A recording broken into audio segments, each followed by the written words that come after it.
which is our first board meeting of the new 25-26 municipal year. I am Councillor Asghar Khan and I will be chairing today's meeting. As usual, we are broadcast live on Leeds City Council's YouTube channel, and I welcome anyone watching through YouTube.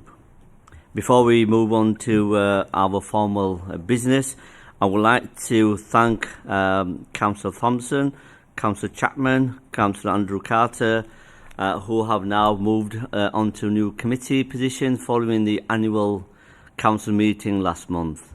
I wish you all the best in your new roles. I would also like to welcome new board members for 25-26. Councillor Hartbrook, Councillor Stephen Ryanson and Councillor Martin.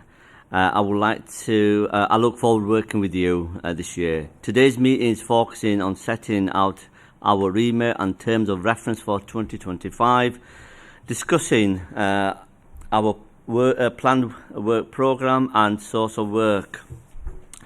I'll look at performance data for key performance indicators. These are in our board's remit, and also consideration and comments on the best city ambition.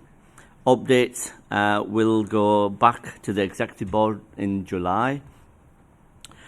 This item provides us with the opportunity to input into the influence its development. Before, I would like to invite attendees to formally introduce themselves.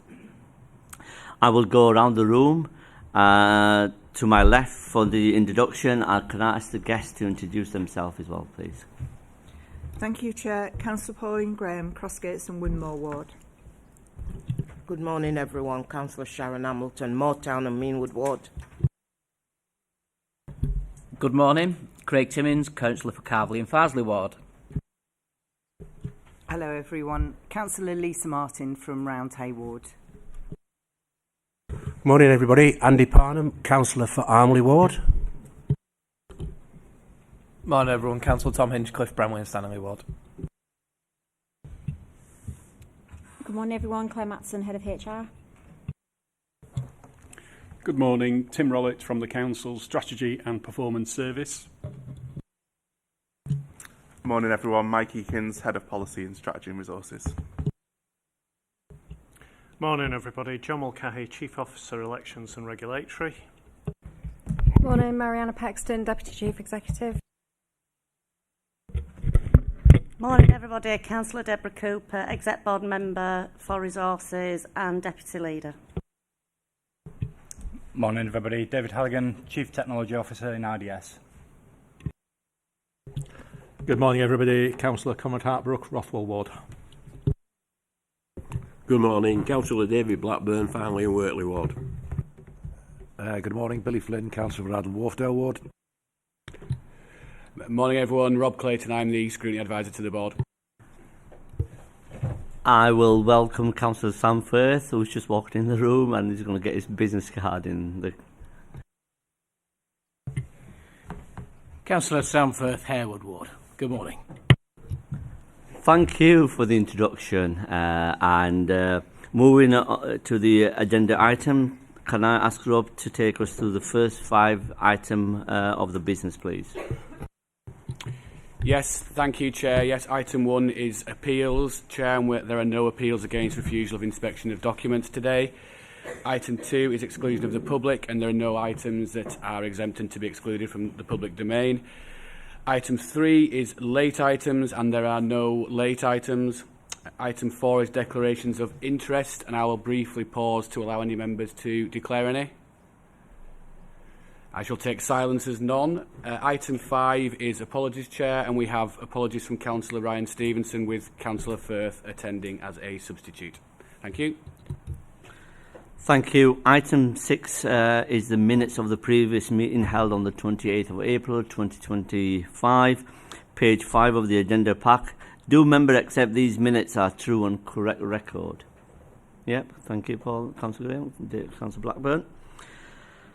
Are there any matters rising? Rob, do you have anything to report back? Yeah, sorry. Councillor Blackburn. Right, as part of Minute 85, as in pre-meeting, we were discussing about the role of this body in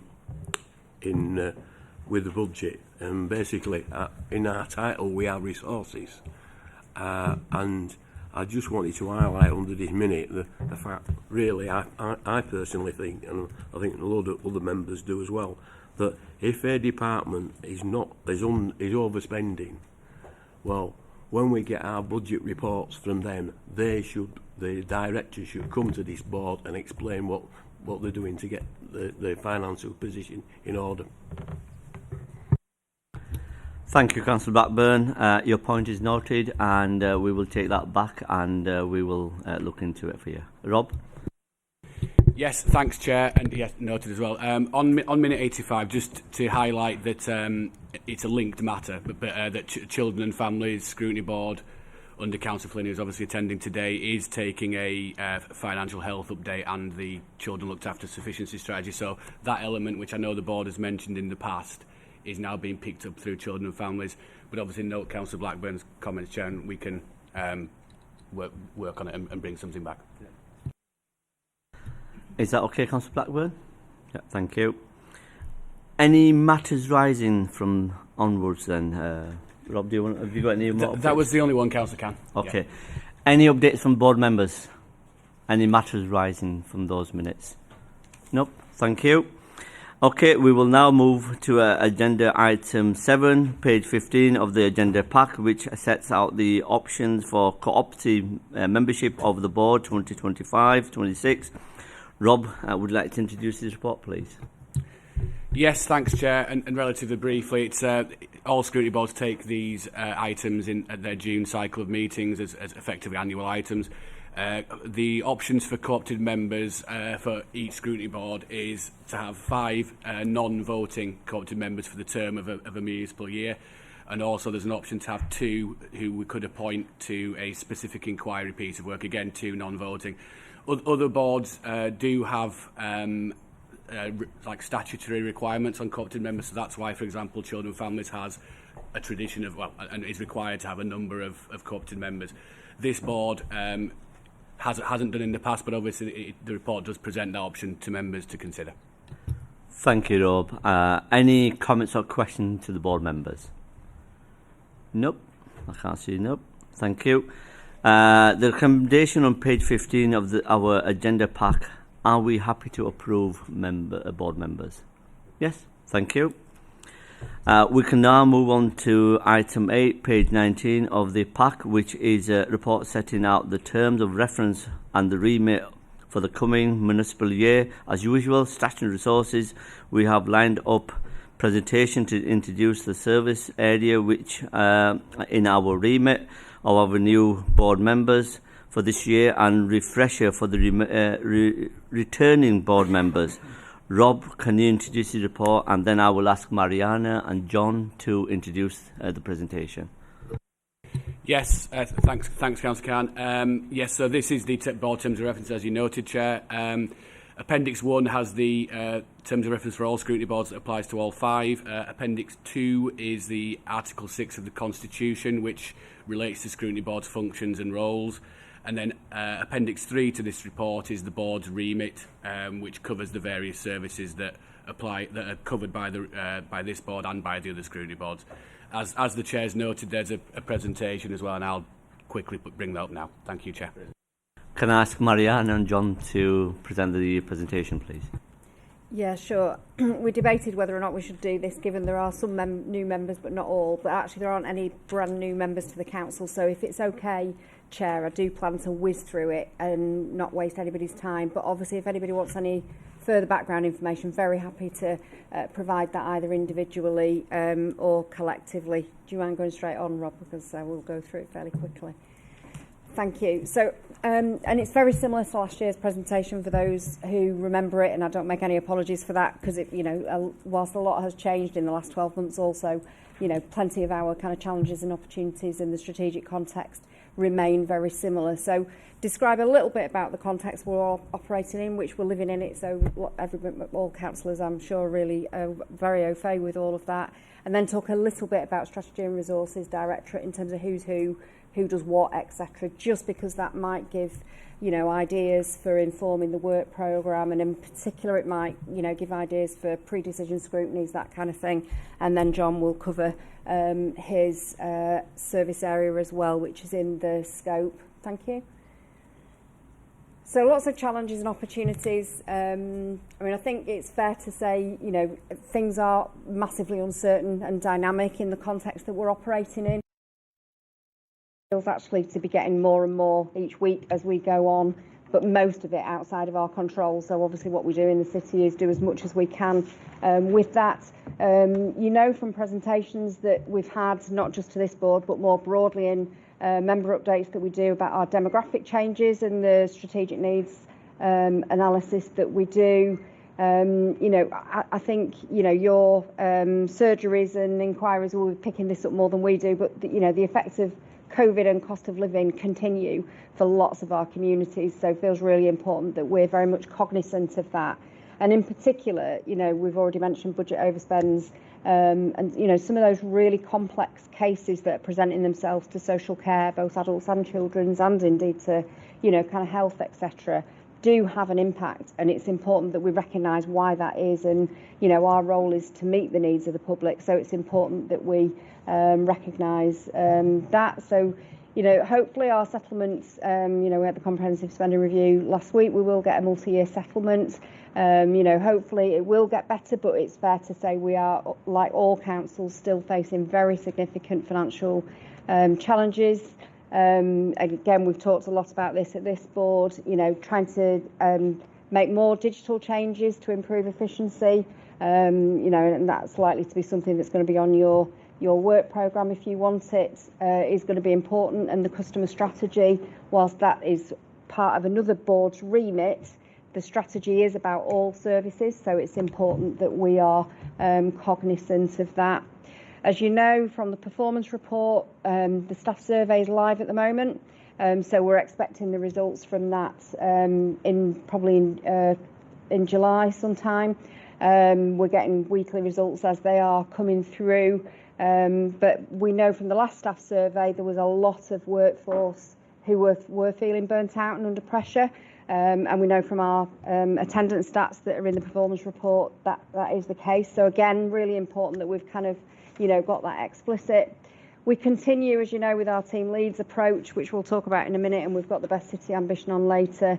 But the way that we work with our partners, whether that's the big anchor organisations, community anchors, third sector, etc., is absolutely crucial.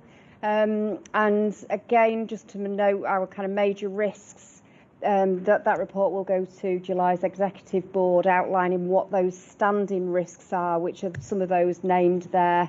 Kind of health and safety, cyber, etc. Things that sometimes this board does want to have a look at. Thanks, Rob. Sorry, I'm making you multitask. I've put this up just because, although it's some time ago now, it's still quite important. It's our most recent peer review. That feedback, just about what the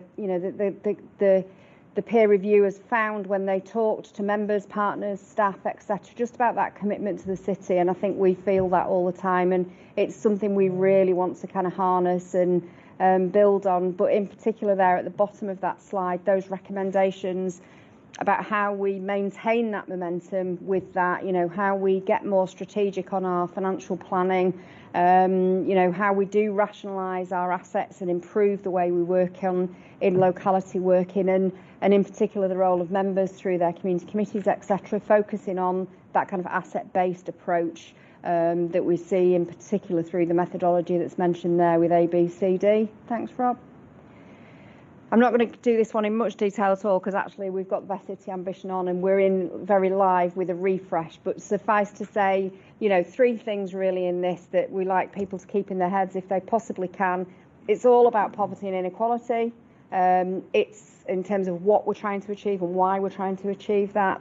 It's all about Team Leeds and that kind of, sector blind, everybody's contribution being valued for what they can contribute to that, whether that's all 800,000 plus people in the city or statutory organisations, voluntary organisations, etc.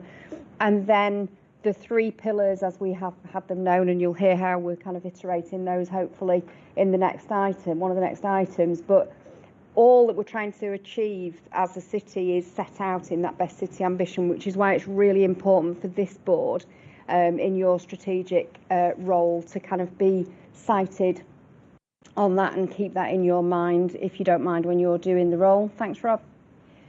We then have an organisational plan. So this is more just for the council, and again, you were heavily involved in this last year, and we'll want you involved in this hopefully in July, if you don't mind, to give a kind of pre-decision look at the organisational plan. So this is more about us and our internal workings, how the services we deliver and how our role contributes to that Best City Ambition. In particular, the role of managers. A lot of the things that you see through the performance report, Claire, no doubt will talk later about the role of managers in managing sickness, making sure people comply with health and safety, making sure we do training, etc., making sure everybody feels valued for being different, for example, all that EDI stuff that we talk about here often. This document is really important for informing how managers lead the organisation. And as I say, we're live, a kind of refresh of that is live at the moment, and we want to bring that in July.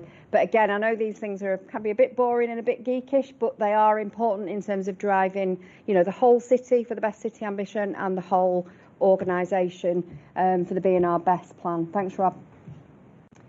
So moving into the directorate, and we do two quite distinct different things in the directorate, as many of you know already.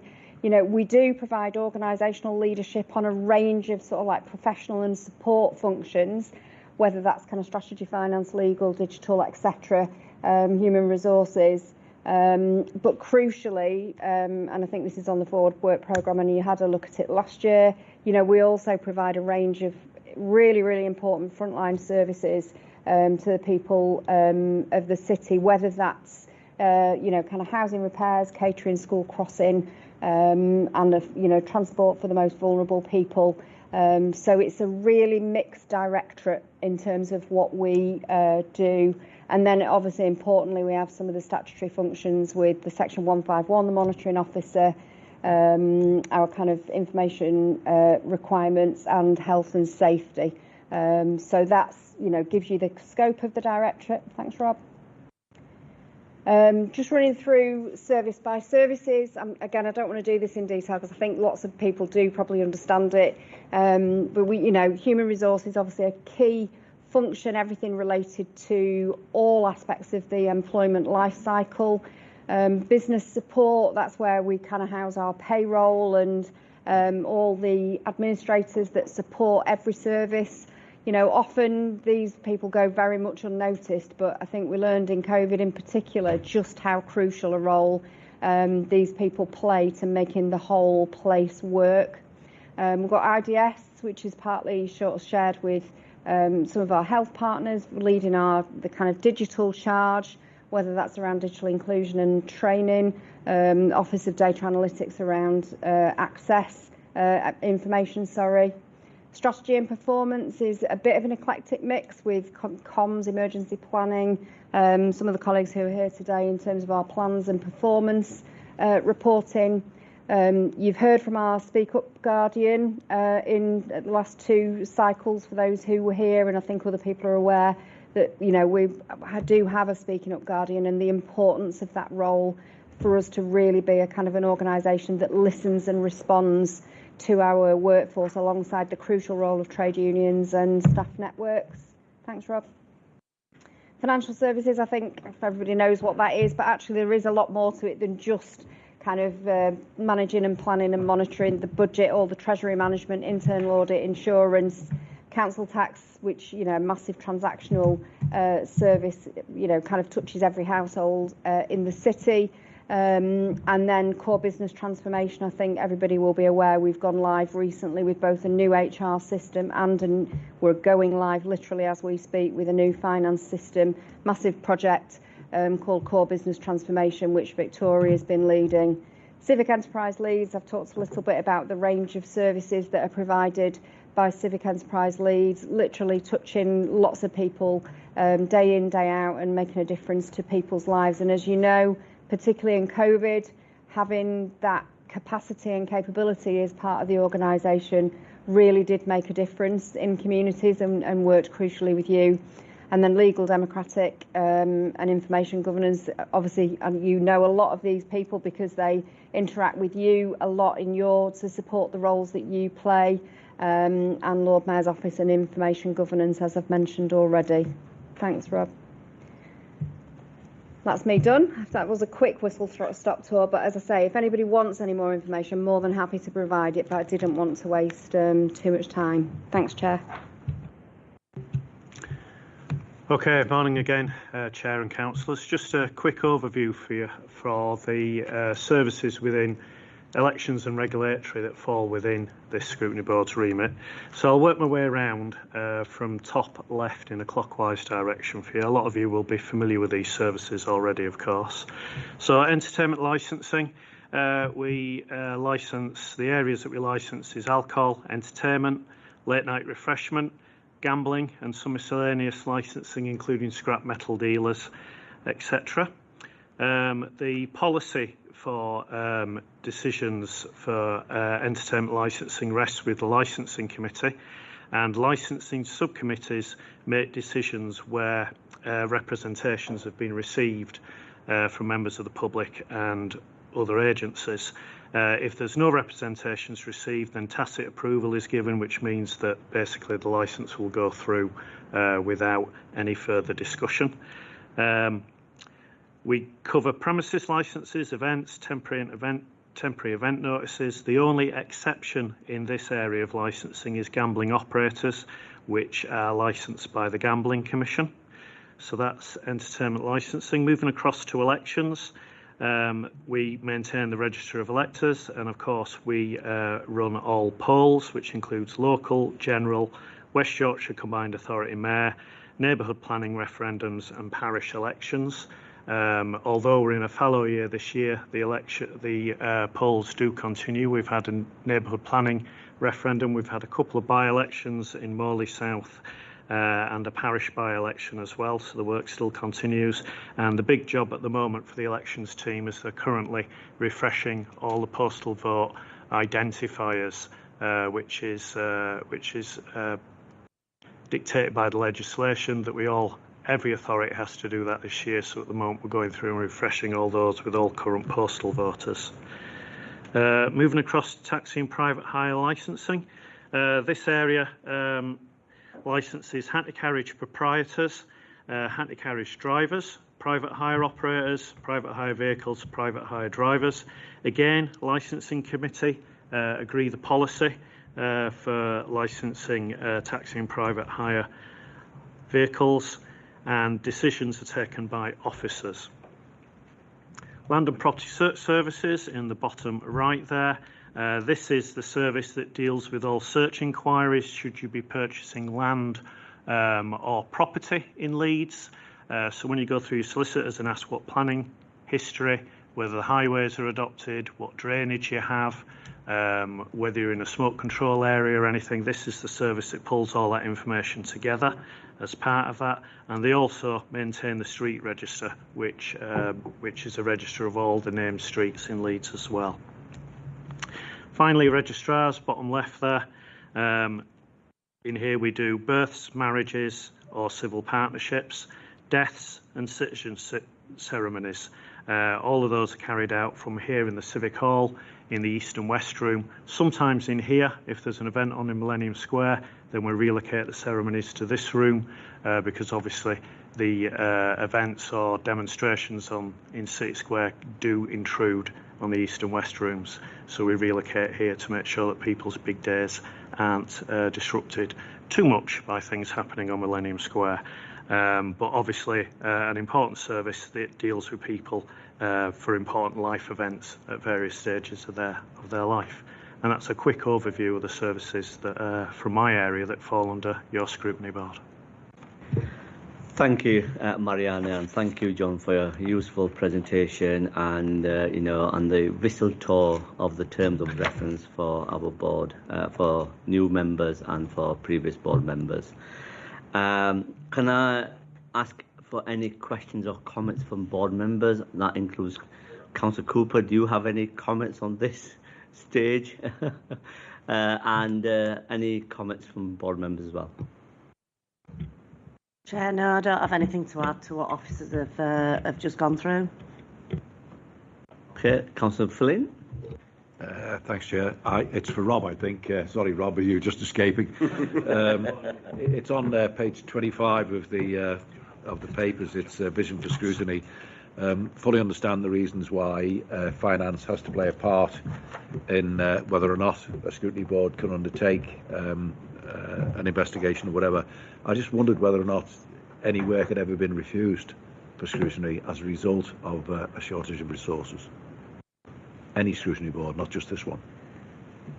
In terms of commissioning of a report, and so the work programming process, Councillor Flynn, would take account of like the viability from a service point of view, and that would impact on scheduling rather than it being refused, I would say. Mariana? Yeah, I think just to support what Rob said, we do have those conversations, but I think from an officer point of view, we would always try and find a way, if possible, through looking at to enable scrutiny to fulfil its role. Thank you, Mariana. Any comments or questions from board member? Councillor Firth? Thank you, Chair, and thank you for the presentation. I've got a few questions, so I'll just ask a couple of them and then come back to them later. I just wanted to ask, first of all, is there any scope, Chair, in the future that this report actually comes back later in the year, given that there are a number of KPIs that are actually going to be part of the staff survey and that's not completed? Just wonder if that could be noted for the future. But I wanted to ask in particular in relation to the complaints part in terms of strategy. Sorry? Oh, apologies, yeah. Yeah. I'll come back to it, sorry. It's coming back in January anyway. For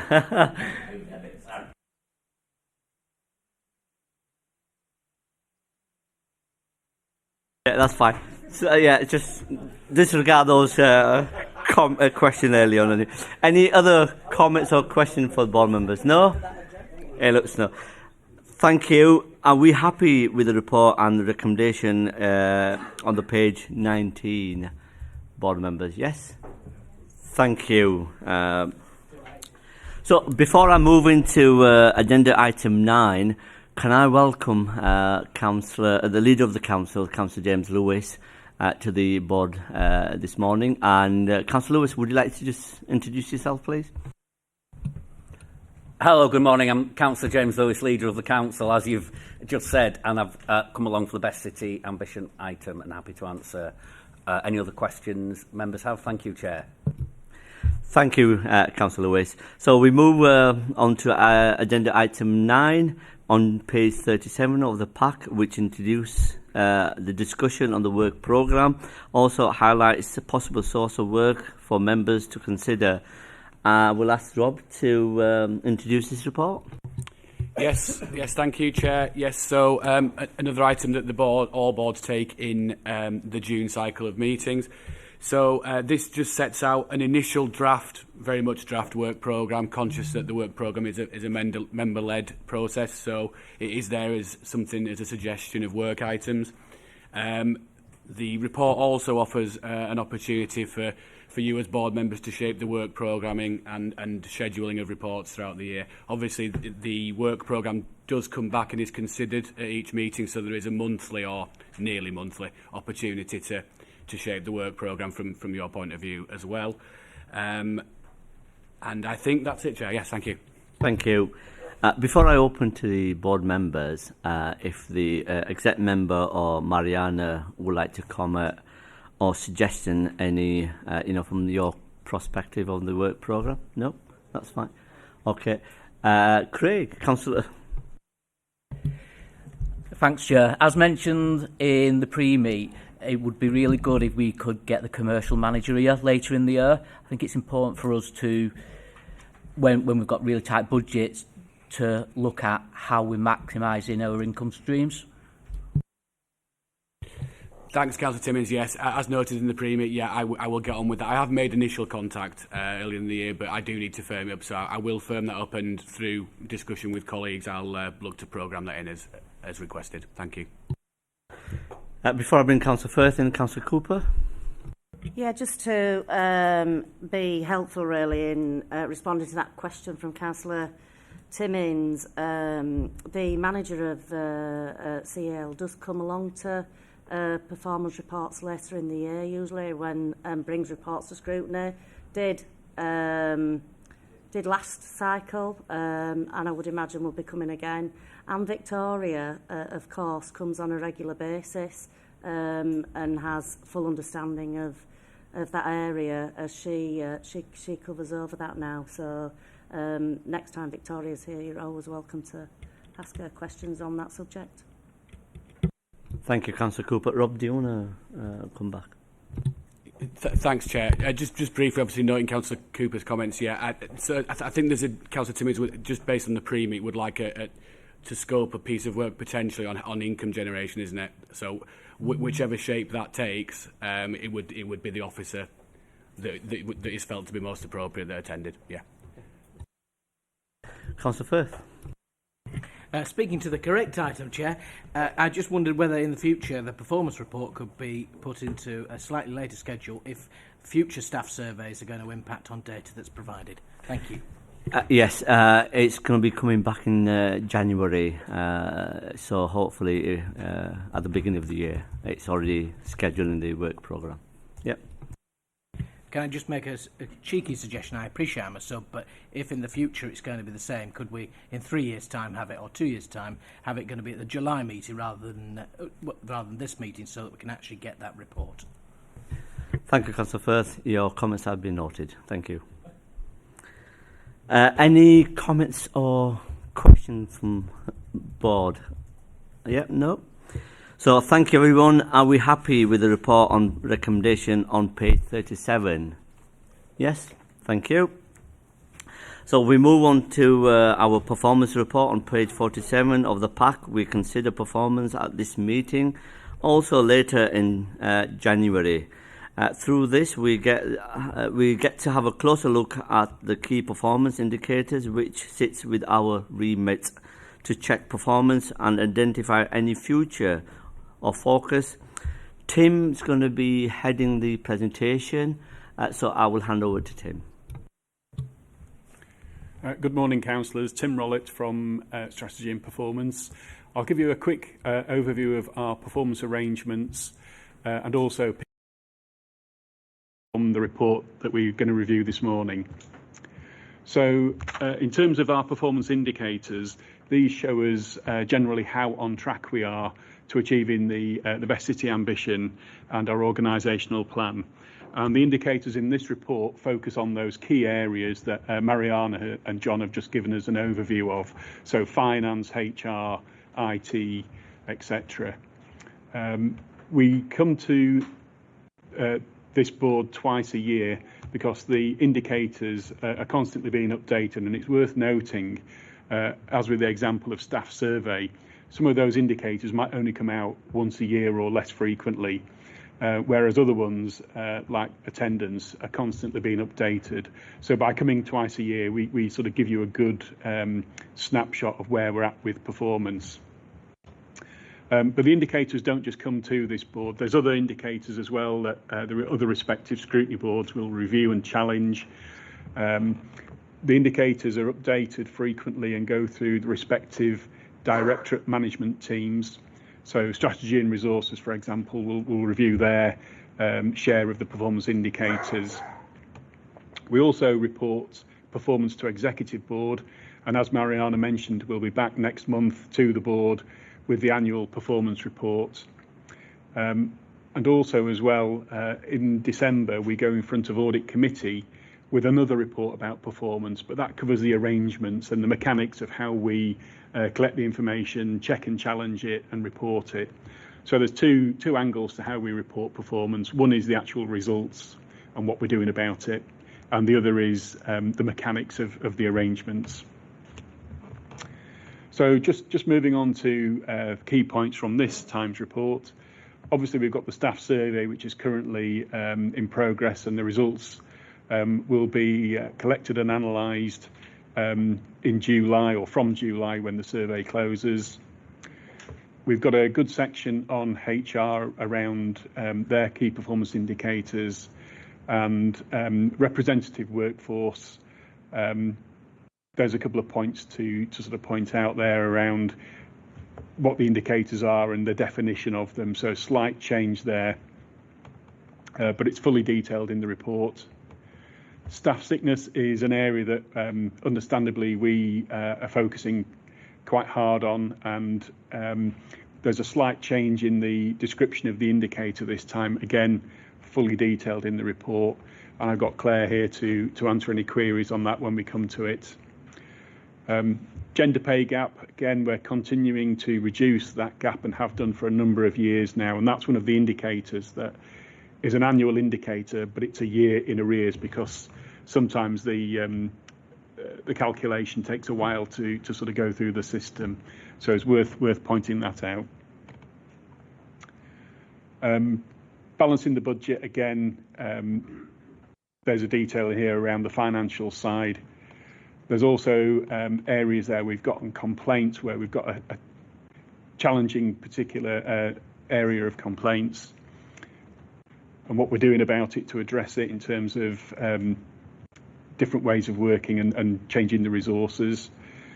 And it's a similar situation for statutory information requests, so things like subject access, freedom of information, where the volume of transactions has increased and we're still having to deal with it with a static or slightly reduced team of staff. So again, number of challenges there. So I think that brings me to the end of the presentation. Myself and colleagues are now happy to answer any queries on the performance results. Thank you, Tim, for the presentation, and I will open for comments or questions for board members. Councillor Parman. Hi, Tim. Thanks very much for your presentation, and thank you very much for a really clear report, particularly the use of colour and the fact that you've compared various years going back. I thought it was really good, so thanks for that. Just one thing that struck me as you were speaking, you mentioned about the gender pay gap, and I know it's closed, but I think in the report you did mention about it being due to the one-off payment to social workers, which I understand, that's not a criticism, but I'm just wondering, do you have the figure excluding that payment?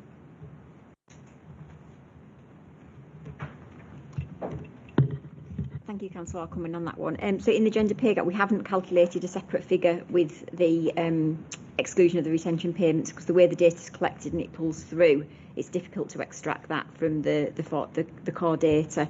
So we do anticipate there might be a change again next year, obviously, if there isn't a similar payment falling in the same calculation period.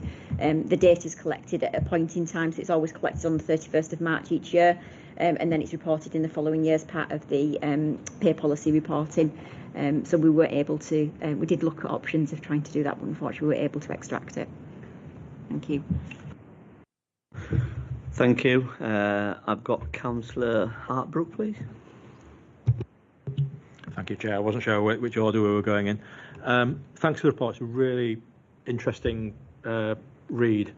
Going through it, I did pick up on the sickness and absence, which I know you alluded to in your introduction. Really stood out at me, and just some numbers which I pulled out. So Leeds City Council average sickness days lost per full-time equivalent. Schools 9.35 days lost, and for comparison, I pulled out kind of Her Majesty's Prison Service, which I think everyone acknowledges is a stressful environment. 11.3 days lost, so lower. But then you look at the Office of National Statistics stats, which came out on the 4th of June, and there's a sheet there, sheet 11, which I don't expect you to have it in front of you, but within the public sector, the average number of days lost per full-time equivalent employee is 6.1 days. So Leeds City Council is 2.3 times more. In the private sector, the average number of days lost is 3.9 days per full-time equivalent. So Leeds City Council is 3.5 times more sickness and absence than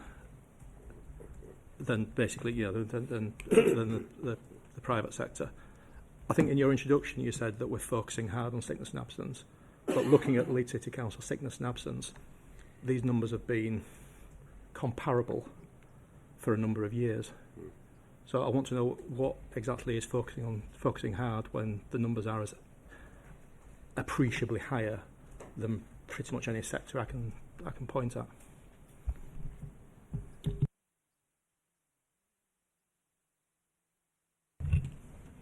Thank you, Councillor, for your questions. Yeah, recognition that obviously the sickness absence has increased. I think a couple of years ago, after COVID, we saw a significant increase around that time, and lots of effort was put in to bring that down. Over that period, due to the intensive work that was done with services to support them, we did manage to bring the sickness down, but we are starting to see an increase again, and obviously that's reflected in the report. We do have a task force within the HR team that is working really closely with services to try and assist them to bring the sickness absence down. And working with our health and safety colleagues as well in terms of wellbeing, so really focusing on wellbeing at work and trying to understand, the root causes of the problems. You'll see in the report that mental health is obviously one of the biggest reasons, and I think that's probably reflective of just the culture and the climate across the UK generally, but in response to your question around comparable with other public sector organisations, I think there's probably more work that we could do in terms of looking at those comparisons. I think one of the key things we see within the organisation, particularly depending on the type of workforce, it can dramatically change. So where we've got frontline service delivery and maybe aren't able to attend, particularly in care roles, we need to make sure that they're not passing any infections on to vulnerable people that they're supporting. So we tend to see high sickness levels there.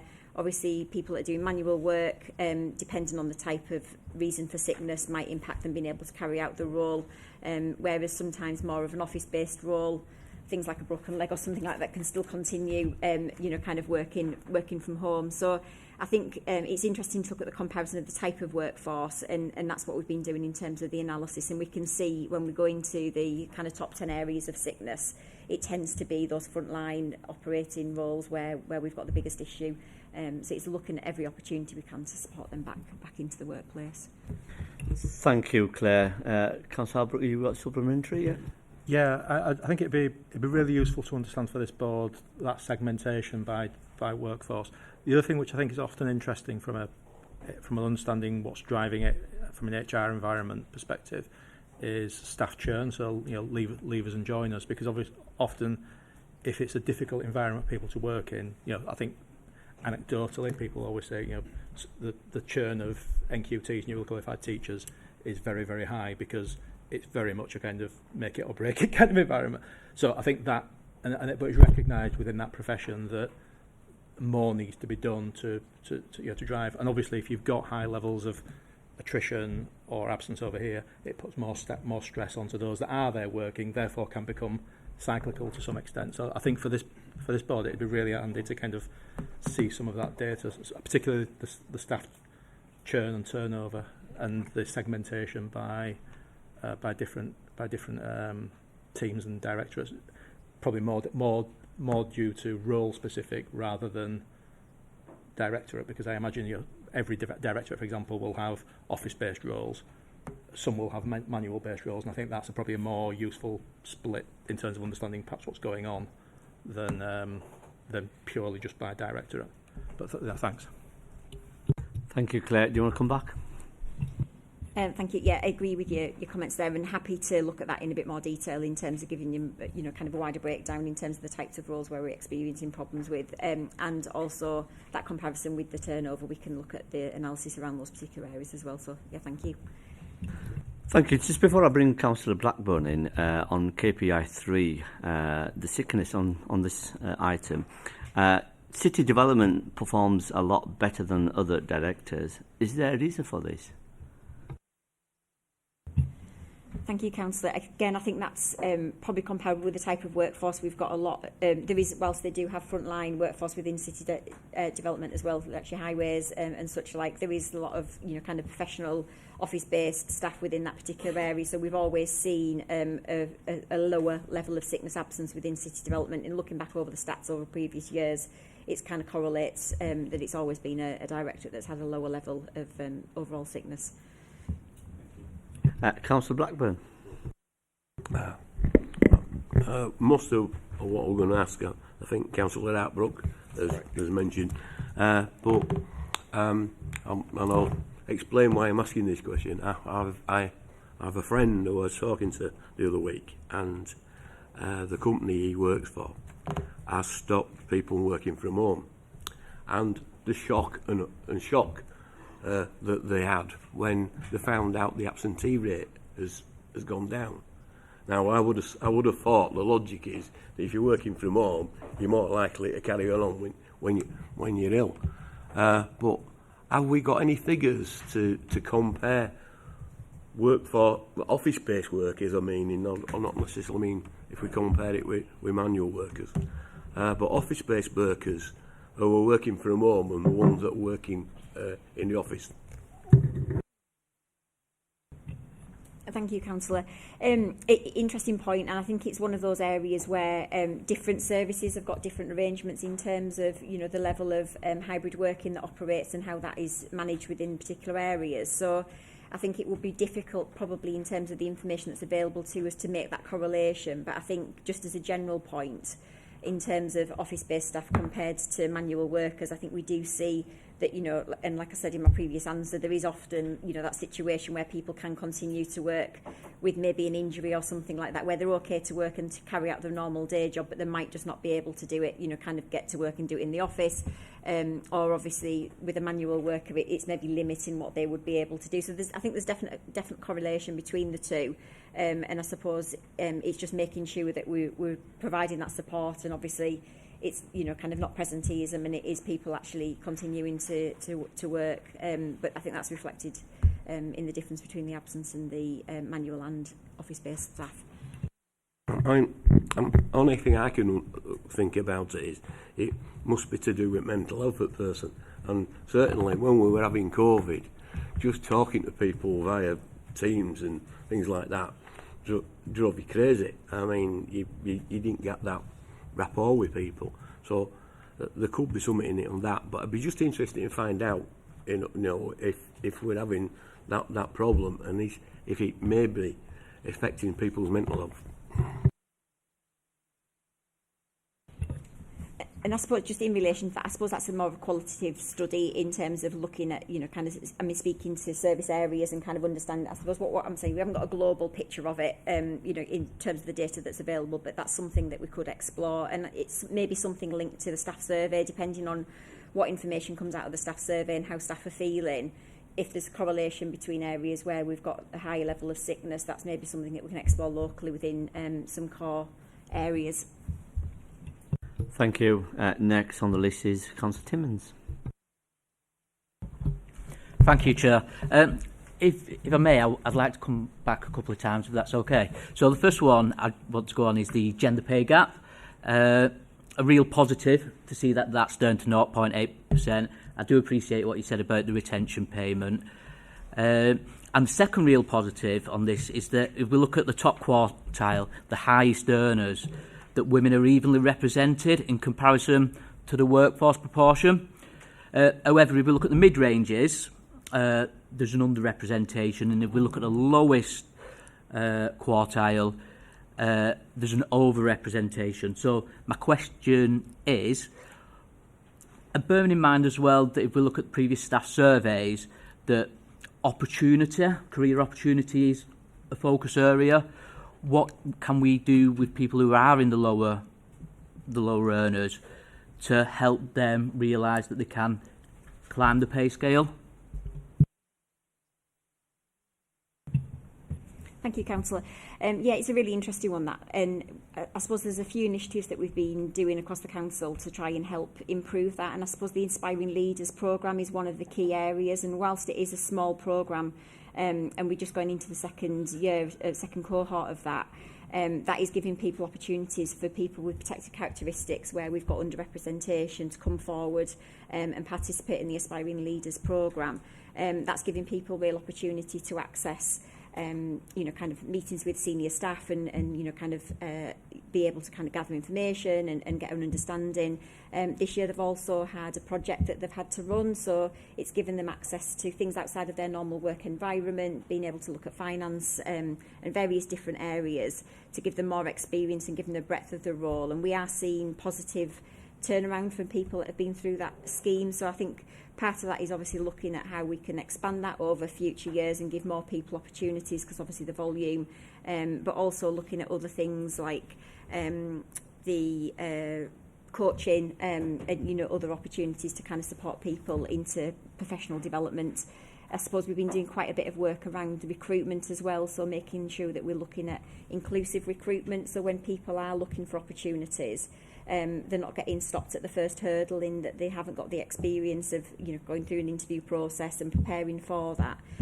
So we're looking at kind of different ways of supporting people through that recruitment process, looking at different assessment approaches that might put people at a bit more at ease, because sometimes people fall down when they get to the actual assessment because they don't feel comfortable in a room with a panel, and so looking at different opportunities around how we assess as well will help people to progress.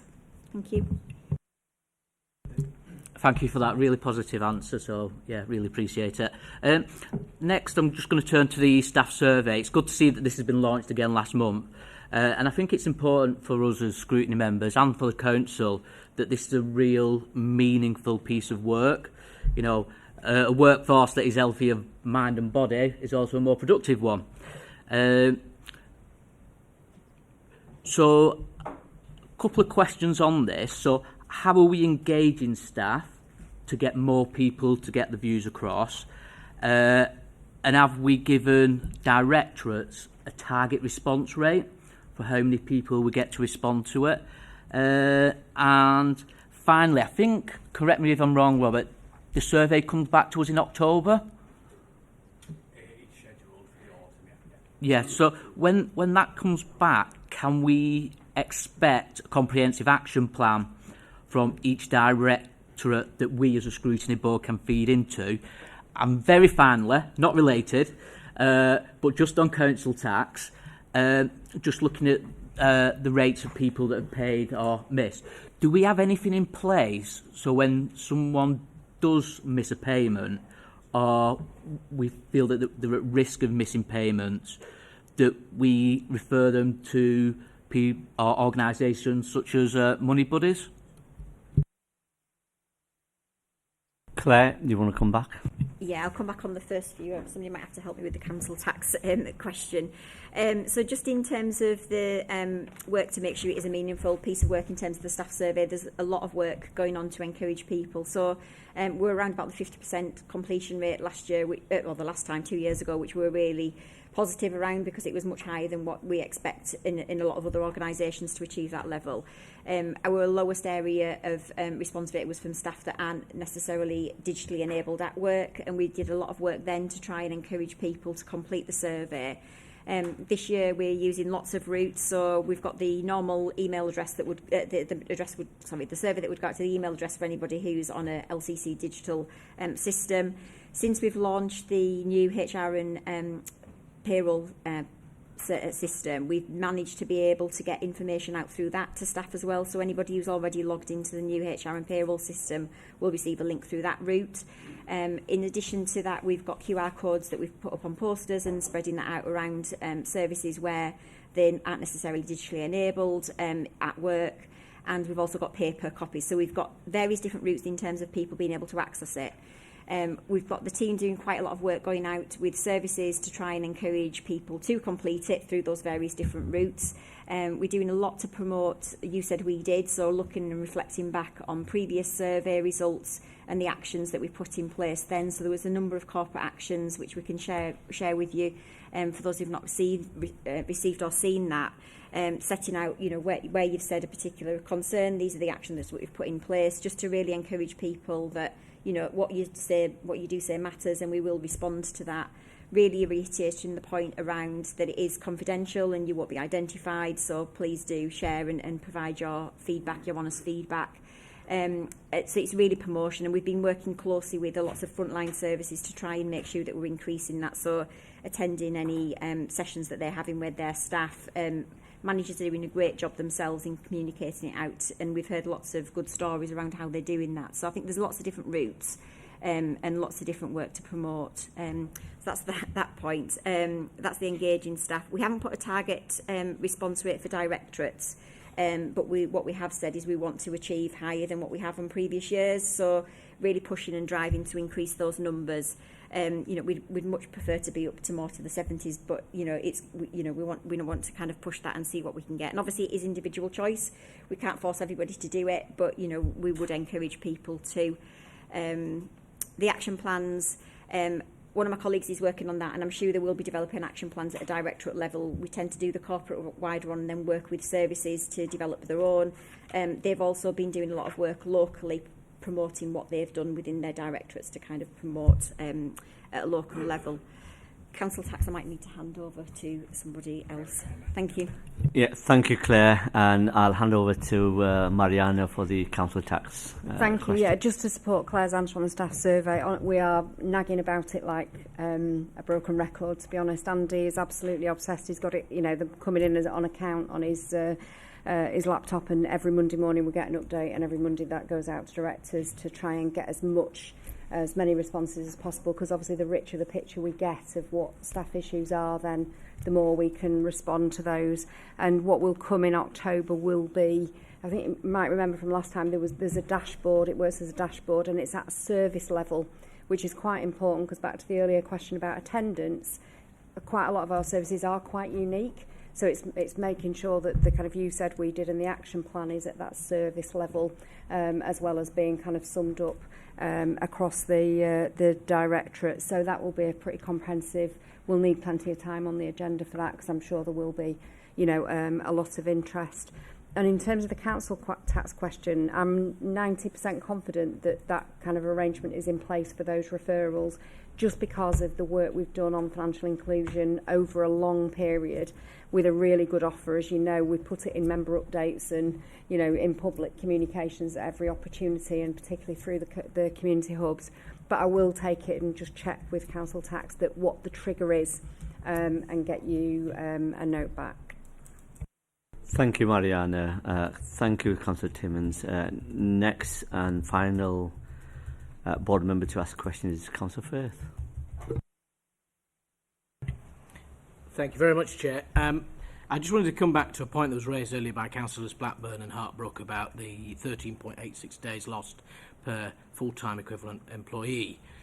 Because as looking at 36%, 35.81% of the sickness is based at the moment on mental health. That's equivalent to 5 days per FTE.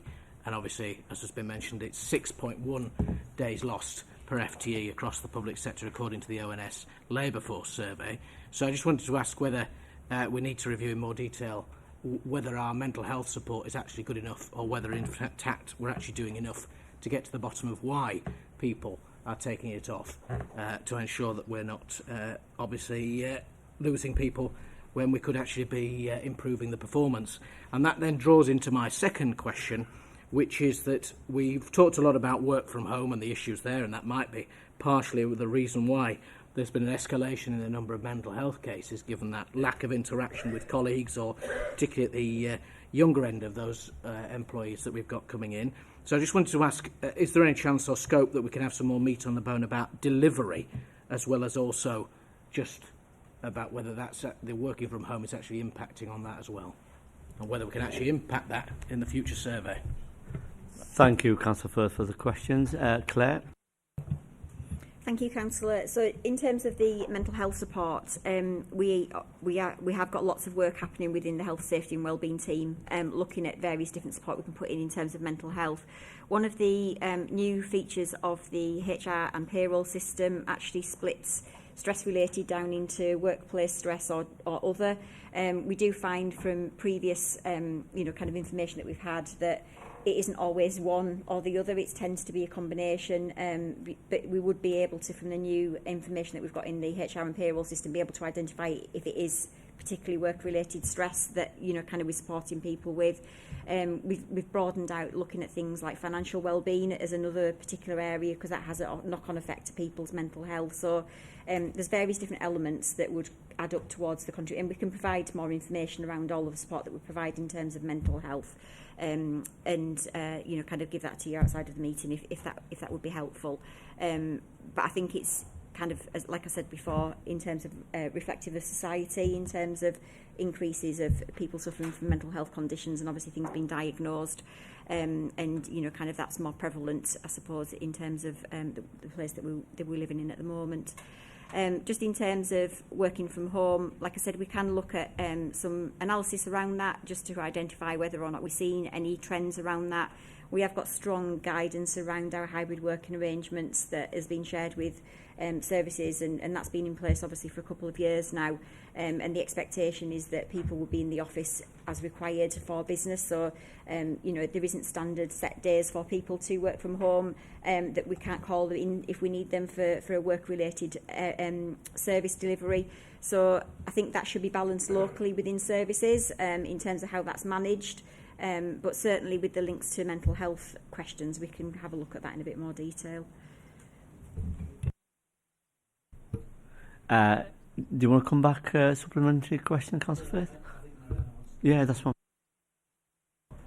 Yeah, thanks, Chair. Again, just to build on what Claire said, I mean, the sickness is higher than we want it to be, you know, and, you know, directors are really acutely aware of that, and managers, and it is another thing that we do, you know, kind of nag a lot about, you know, and make sure that we're providing support and signposting to what is available, and that, you know, we are using HR capacity to support managers in those hotspots as actively as we can. I think we did do quite a deep dive last year, or was it the year before, on mental health, in terms of attendance and making sure that, you know, the offer that we had was kind of good enough. I think some members on this board were particularly interested. So, you know, we can kind of maybe have a look back at that and see whether that fills any gaps. The only thing I would say on working from home, again, to support what Claire's already said in terms of the hybrid working principles, you know, yes, working in the office can sometimes improve mental health, but also everybody's different, and sometimes working in the office can exacerbate mental health. If that actually adds extra pressure, if people have got particular caring responsibilities, for example. So I think it is quite important that that is a kind of an individual, you know, supported against the backdrop of the office requirements, absolutely, and the work requirements, as Claire said, and those hybrid working principles brought to life in each area, and that we probably will refresh those again later on this year, just to make sure that, you know, they are serving what the organisation needs. Thanks, Chair. Thank you, Marianne. Councillor Firth, supplementary. Thank you, Chair. I do think I appreciate the answers there from both officers. I do want to stress that as much as we've talked about how much we're piling into supporting and helping people and going from there in terms of their mental health and making sure that they can return to work and absolutely deliver what we want to achieve, if a clear public national survey showing that 6.1 days are lost every year across the public sector, including education settings, including health settings, etc., and 5 days of ours, 5 compared to just on mental health, then there needs to be something that's drastically improved. And also the fact that generally that there must be something that's going on there that we need to deal with, because at the same time that the one issue I have is that we are looking a lot at how, yes, we can support our staff, but there isn't very much, and I know it's not easy to quantify, on delivery and actually what the performance of our organisation is, because as much as, yes, we want to make sure that people are supported and we help healthy and reliable and really professional and successful workforce, it's also at the same time then looking at whether we're actually still delivering, and that whether that be at home or working in the office. So that'd be interesting to do, because we don't want to retreat from our duties just simply to make people happy.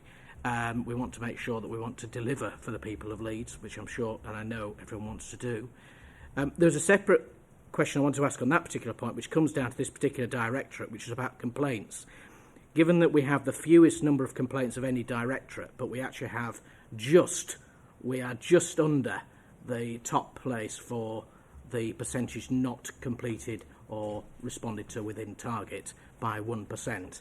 And I just wondered whether we could have some more meat on the bone about what we're doing to actually improve that situation. Thank you. Is that Mariana going to respond? Yeah, let me come back on that one with some specifics because I'm not sure off the top of my head because it is only a marginal difference. Councillor Palmer. I've got a question and a comment, but they're both quick. The question is to Claire. I might have missed this in the report. Apologies.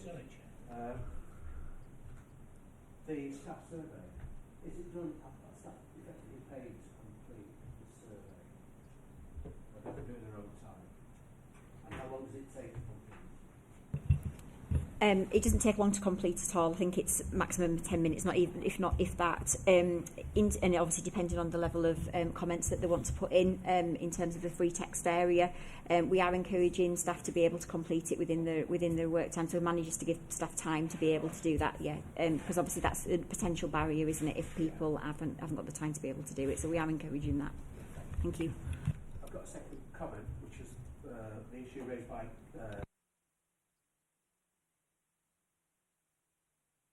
Do you want to use your mic? So Money Buddies, you're asking if Money Buddies if there's a link when letters go out from Leeds City Council regarding arrears. So I'm dealing with somebody at the moment in my role as a learning disability support worker, and they are being migrated onto universal credit. There are teething problems, let's be diplomatic about it. And there's a tranche of letters coming out from Leeds City Council. To my knowledge, they are just generic requests for the arrears to be paid.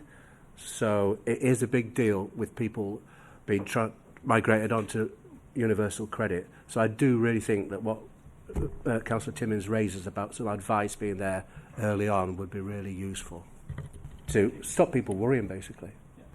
I'll bring Mariana to respond. Yeah, I mean, I'm happy to take that away as an action, but I am also mindful that we've got a big responsibility to collect council tax as well as to, support people in financial difficulty. So it is just balancing those two requirements that we have. But we can do that as compassionately as we can and helping people signpost so things don't get any worse. I'm happy to take that as an action, Chair.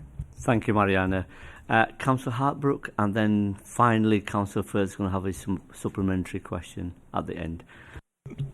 Thank you, Chair. I'll keep it brief. I'd just like to query something that you, Claire said at the last thing, that the sickness and absence figures that we're seeing in the city are representative of what's happening in wider society. I've got the ONS statistics from the 4th of June here in front of me, table 11B, and I don't think they are, because the absence, and I'll take the public sector ones.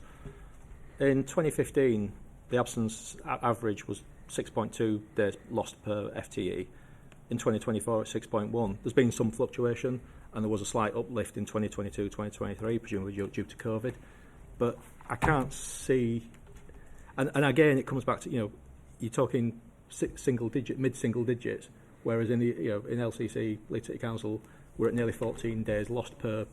So I don't want to kind of labour the point today, but it's clear, to pick up on what your colleague said, focusing hard on sickness and absence, it'd be really good to understand at a future board meeting fairly soon what specifically is being done, because it's not a marginal gap between any, either the private sector or the public sector or even other recognised stressful, difficult areas in the public sector. Leeds, I've had a look this morning, I can't find any industry or public sector or private sector that has sickness and absence levels as high as Leeds City Council, and that's quite shocking. So I'd like to understand kind of what it is that we're doing tangibly to focus on it. Thank you. Thank you, Claire. Do you want to come back? Thanks, Councillor. Yes, in terms of that, we can go in and have a look at the stats that you're referring to in a bit more detail.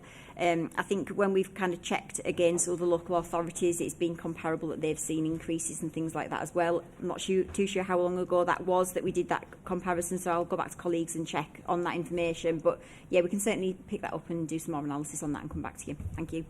Thank you. Councillor Firth, do you want to come back? Thank you, Chair. Thank you for allowing me to come back in. And further to what Councillor Harbrook is saying, I appreciate some of the comments there. I just wanted to ask a couple of points that were raised in also. Given, as mentioned by Councillor Blackburn earlier, about the fact that we are the Finance Committee of the Council, is there any possibility that in the future this report can include the overspends of other departments as well as that of strategy and resources? Because at the end of the day, regardless, I know that there isn't directly officers that are able to comment on those, but it would be helpful to have that information. And the other question I was going to ask is, I know that at a previous scrutiny board there was raising questions about KPIs or response times around the Freedom to Speak Up Guardian, and we've championed that today. I just wondered whether there was any particular reason why we don't include any particular details within here about what's actually been raised with the Freedom to Speak Up Guardian and actually what the delivery rates are on the cases that are brought forward. Thank you. Thank you, Councillor Firth. Mariana? Yeah, happy to come on back on those. Thanks, Councillor Firth. On the financial monitoring, I think we bring every financial monitoring report that goes to Executive Board to this board. So I think that's 9 a year. And that does include every single directorate's performance. And between myself and Victoria and Councillor Cooper, we try and give us as accurate a picture and a comprehensive a picture. And as Rob said, on children and families in particular, what the feedback from scrutiny members previously was it would be more helpful if that was considered by the relevant scrutiny board alongside performance information. So that's what's happened, for example, on children and families. And I know other scrutiny boards also consider other financial health. So that is, I think that's already there in the system pretty regularly. In terms of Freedom to Speak Up Guardian, that's not one of our formal KPIs at the moment, but we do have the annual conversation where Vanessa joins as part of linked to the work of the staff networks. I think the most recent one from memory, I think, was February this year, and I think it was the previous December, where we've gone through that in a fair bit of detail. That actually now will go forward and be regularly looked at through corporate governance and audit, because it's very much, kind of linked to the work of corporate governance and audit. So I think those are hopefully fairly comprehensively covered.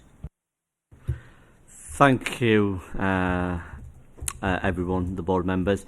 Before I conclude this item, if Councillor Cooper would like to add anything to this item. Thanks, Chair, and I think officers have answered the questions, and I thank the Scrutiny Board for their questions and their comments, and look forward to bringing the detail that they've requested. Thank you, Claire. Thank you, Tim and Mariana, for answering and responding to those questions. So, are we happy with the report, the recommendation on page 47, board members? Yep. Thank you. So we can now move on to our final agenda item, which is a Best City Ambition update on page 65 of the pack. As part of the budget and policy framework, we are asked to consider and comment on the update in advance of going back to the Executive Board in July. This is our overarching strategic plan for the Council, and I understand some changes are planned through this year update. Councillor Lewis is here as a leader of the Council, and because he's the responsible exec member for this item, and I am also pleased to welcome two of our fellow scrutiny chairs, Councillor Councillor Flynn as the Chair for Children and Families Scrutiny Board. He is also Board of the Strategy and Resources Scrutiny Board. And can I also welcome Councillor Bithell as the Infrastructure, Investment and Inclusive Growth Chair. They are attending to feed in observation from this board's perspective. So welcome all of you. So I will hand over to Mike for the presentation and run through the report as well. Thanks, Chair. Morning, everyone. So I thought it'd be useful to just start off with kind of where we are at in the process of this update. And I suppose just before I do that, to remind members that we moved to the Best City Ambition in 2022, and it replaced what we had previously, which was the Best Council Plan. And at the time, that was a recognition, really, that the work that the council wants to do already at that point and was only going to grow in the future needs to be kind of looked at alongside the work that we're doing with our partners in the city and with communities as part of that kind of overall team leads approach. And I'll come on to the objectives for this refresh in a second, but essentially this is the first time since 2022 when the ambition was introduced that we're suggesting to make some slightly more significant changes this time, and that's really all about trying to push that city-focused ethos of this a little bit further. But just where we're at the moment, so in April, Executive Board had a look at some very, very early initial proposals for what we might look to explore through the refresh and release that for consultation. And since that point, I've been doing a little tour of the city, talking to lots of partners and groups and communities about the ambition, and that is still ongoing. We're absolutely in the middle of that process. But as the Chair said, as this document is part of the Council's budget and policy framework, although we always bring it to the Scrutiny Board anyway, the purpose of today's discussion is also meeting that constitutional requirement the Council has for the Scrutiny Board to be given the opportunity to comment on those formal proposals. So what you've got in the pack of papers for this meeting is essentially what went to Executive Board in April, but quite a lot has kind of evolved since then. So what I'm going to talk through on the slides today is where we're at as of kind of right now and give you the latest information. And then following this, it will go back to Exec Board in July, and this time, again, to push that city-focused ethos, it will also go to the Health and Wellbeing Board for kind of formal approval, as well as being looked at by a number of other groups. And just what's on the slide is a very kind of brief selection. It's not holistic of the groups and individuals that have fed into the consultation on the refresh so far. Next slide, please, Rob. So just to touch a little more on some of the kind of areas of focus and the objectives for the refresh, as Mariana said earlier on in the meeting, the absolute core of this is trying to go further and faster in the work that the Council and our partners are doing to tackle poverty and inequality. And in essence, the Best City Ambition sort of acts as our poverty strategy in the city. It is where we bring together those cross-cutting actions that we're all taking to try to make a difference to people's lives on that front. And this time we've got the opportunity to kind of push that further. One of the ways we will do that is to embed the work of the Marmot City programme that hopefully members are familiar with. It's coming to the end of its kind of funded 2-year programme working with the Institute of Health Equity. And we've got the opportunity now to make sure that's really well embedded in the ambition so that we keep the momentum on that going forward. I've touched on the drive to try to really push the city ownership of the ambition with better visibility from other partners. So it's not just about what the council is doing. And we're looking at a number of things, including a new website for the ambition to help us to do that a little bit more easily. We're continuing with the team leads approach and seeking to refine and iterate that. And I'll come on in a second to then the city priorities that we set out in the ambition.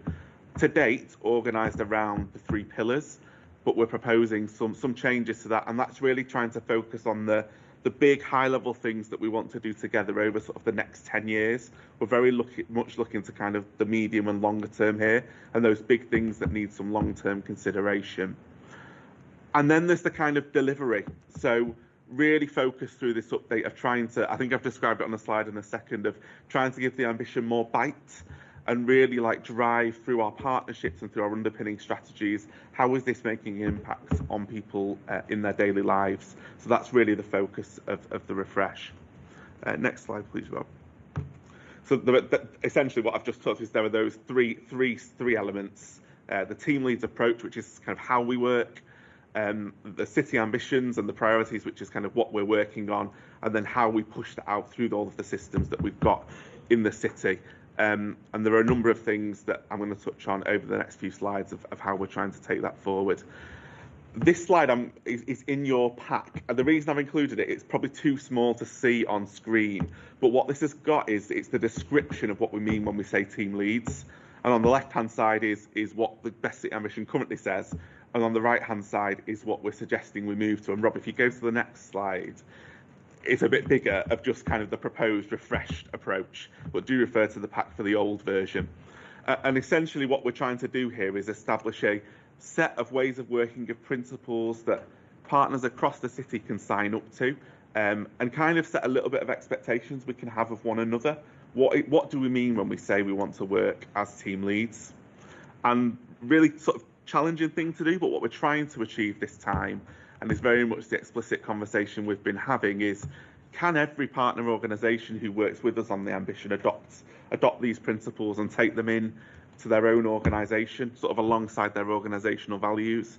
Because what we have, and this isn't a Leeds thing, I think this is everyone, what we have a real tendency to do is when we set up a new partnership or a new strategy, we develop a set of ways of working that are often very similar to this, but maybe just slightly different for a slightly different context. And we think there's potentially real strength in having that standard approach that applies across the city in kind of all the forums that we work through.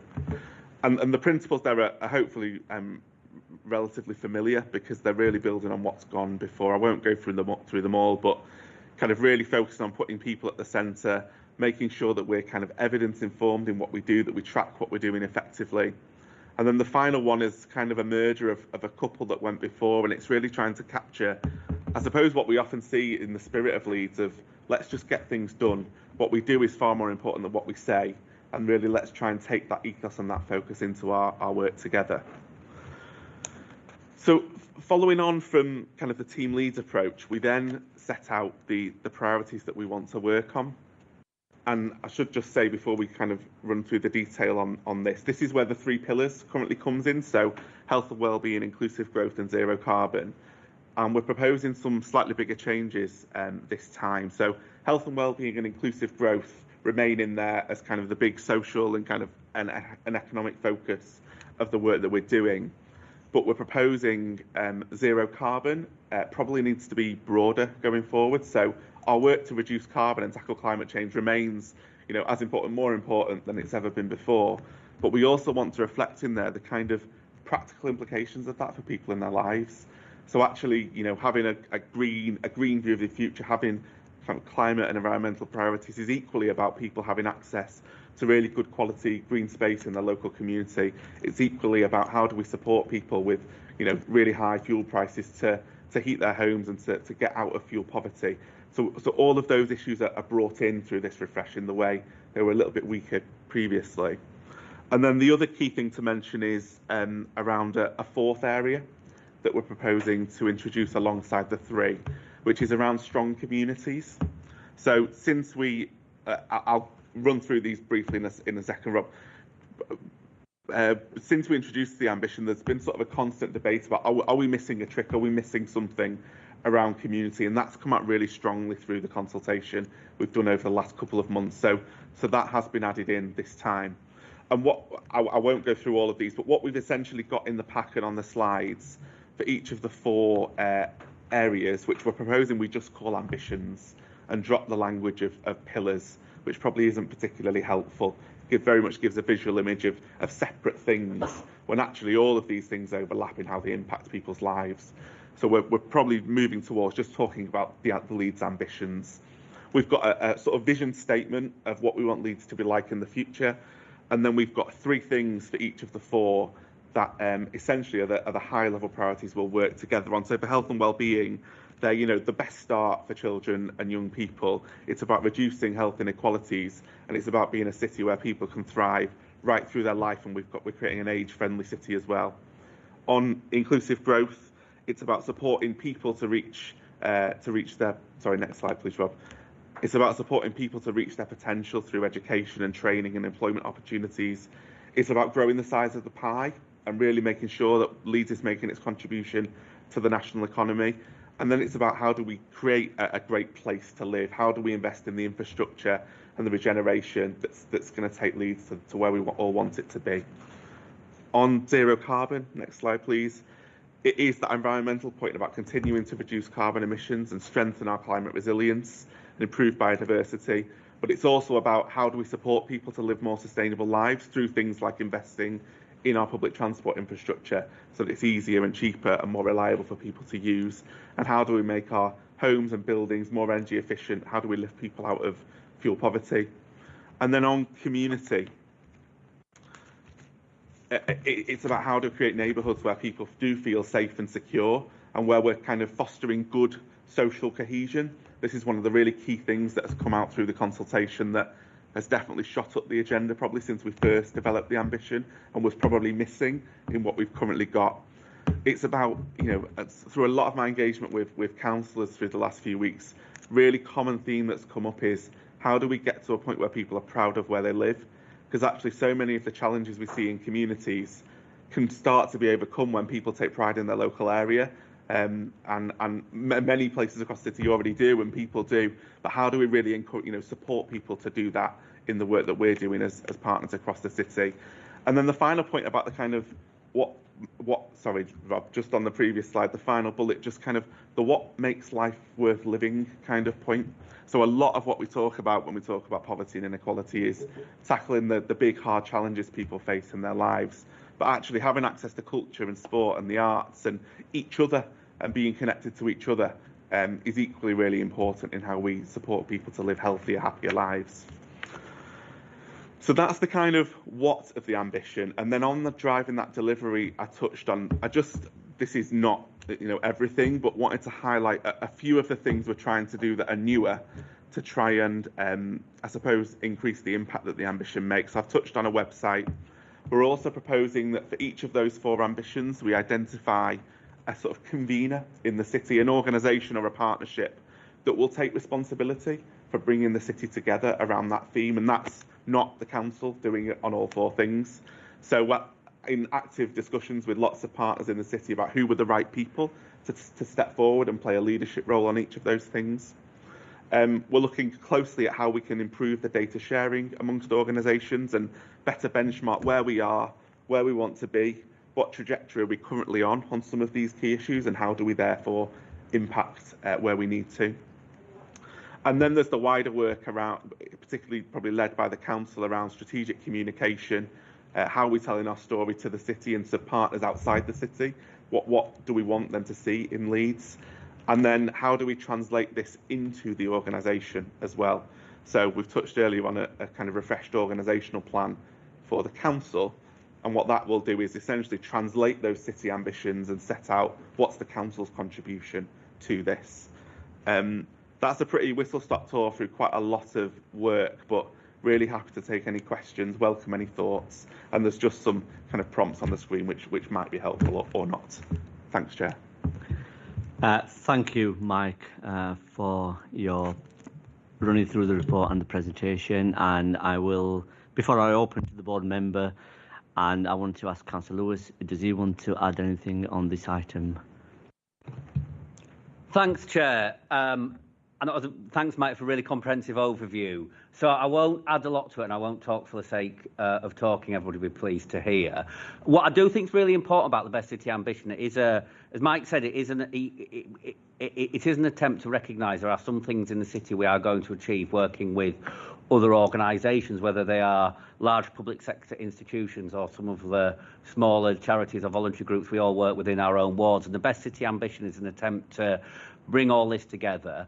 And do it in a way where it's not the council issuing instructions from the Civic Hall that everybody has to follow in the city. It's around how we can get everybody working towards the same aims and objectives. Like Mike says, one of the things it has been recognised, certainly from the LJ peer review, that some of this is understood. One of the things is also we know is sometimes if there is an attempt to get different organisations and sectors to try and talk about things in the same way. So for our residents, and like I say, some of the smaller organisations we work with, understand how everybody is working and to get that out there. So I think that's one of the things I wanted to include in here. And like I say, those are a couple of points I'd like to make.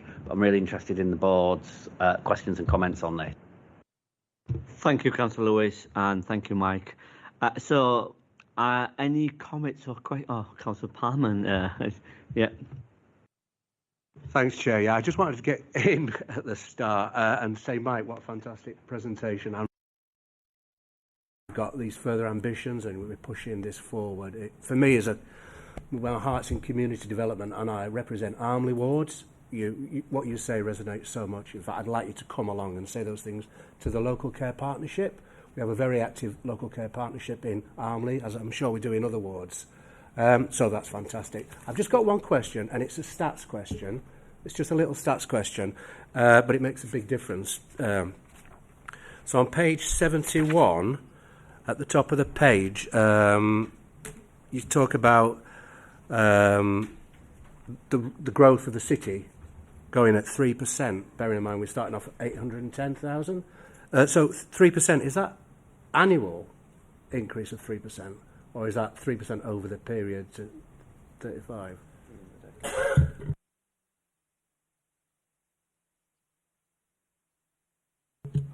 Sorry, but I think that's over the period, but let me go away and check, because I'm not an expert on the population stats, and I will come back to you, if that's okay. Because I just did the back of the fag packet calculations. If it's 3% over the period, it's 24,000 extra. If it's 3% annual growth, we're over 1 million by 2035. So it is a big difference. Thank you. Councillor Martin, next on the list. Yes, thanks from me too. This is a really important document for the city in setting out our ambitions, but it's just a plea from me. Perhaps it's because I'm new to the board, but I just got tangled up in the language. The pillars, I'm looking at what the pillars are. You did clarify it in the presentation, but it wasn't obvious. And the imagery of pillars and building blocks and ways of working, I'm trying to think, what are we meant to be doing here? So yes, if we can maybe move from pillars to ambition, that might sort it, but then we've got the best city ambition. So is that a fifth pillar, or in addition to the fourth? So I don't know what the answer is without trying to do it myself, which is obviously not my role, but some clarity would be helpful, maybe some visuals or something like that. I'm just thinking, if I'm lost in this, then people in the city will definitely be. Thank you. Mike, do you want to come back? Thanks. I absolutely hear that point. And I think probably reflecting on some of that is why you will be relieved to hear we are simplifying all of that language. So we are dropping the language around pillars. We're just going to talk about the 4 ambitions for Leeds, which make up the Leeds Best City ambition. And the language that's in the draft around building blocks at the beginning of that report, that's in the latest version, that's all gone. Just on the previous question, I can answer it more directly. So the 3% is annual. So the projection is that Leeds will be a city of over 1 million people by the end of that monitoring period. That's drawn from the ONS projections currently. Thank you, Mike. Any supplementary, Councillor Martin? Are you happy with that? No, that's really helpful. I'm pleased that you're doing that. Thank you. Thank you. Mike, the BCA sets a high level of strategy for the council. How can the views of residents be included? Are we sure that the aims and the ambition of this document are heard and understood by the residents? Thanks, Chair. Yeah, really good question. I should have said it at the outset, really. So this is the 3rd time we've done a kind of big consultation exercise on the Best City ambition in the sort of last 3.5 years. So we've gone out and talked to lots of communities in that period, and all of that is feeding into this refresh. But one of the other things we're seeking to do is really recognise that relying on data and stats is one thing, but getting those kind of real life stories is equally important. And there are tools that we've got already in the city we haven't probably made the best use of. So, for example, people might be familiar with the Big Leeds chat that's coordinated by Healthwatch, and they're about to redo it again, actually. That's used quite robustly to inform planning in the kind of health and wellbeing space.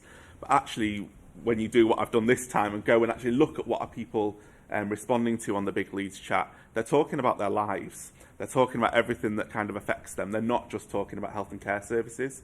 So we're using kind of routes like that that's, well supported. There's some investment there to do that big consultation exercise and plugging that into the Best City ambition going forward so we can learn from it on an ongoing basis. So I think it's about going out and speaking to people in the way that we are, but also looking at those other existing routes where people are already telling us what they think.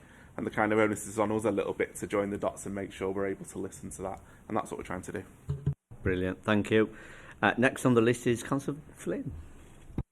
Thank you, Chair. Thanks very much, Mike. I do appreciate that was a very high-level sort of overview. of what you're doing. And I'm glad you're a young man, because by the time you see the end of this, you probably won't be. This is a decades-long project, I would think, probably longer than that. I'm not a big fan of KPIs. I won't go into the reasons and all the rest of it, but by and large, how you judge any kind of a plan or policy or whatever is by outcomes. And we're sort of decades away. I appreciate that, and it's going to be a long, slow sort of process going through it.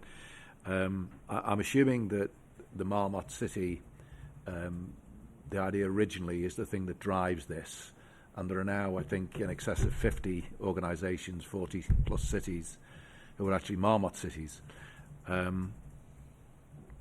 You've listed around 20 or 30 or so, I'm not sure if you've done this, the scorecard under the Marmot City thing. There are also a different scorecard under the Leeds Social Progress Index, so it's a bit confusing, as Lisa said before.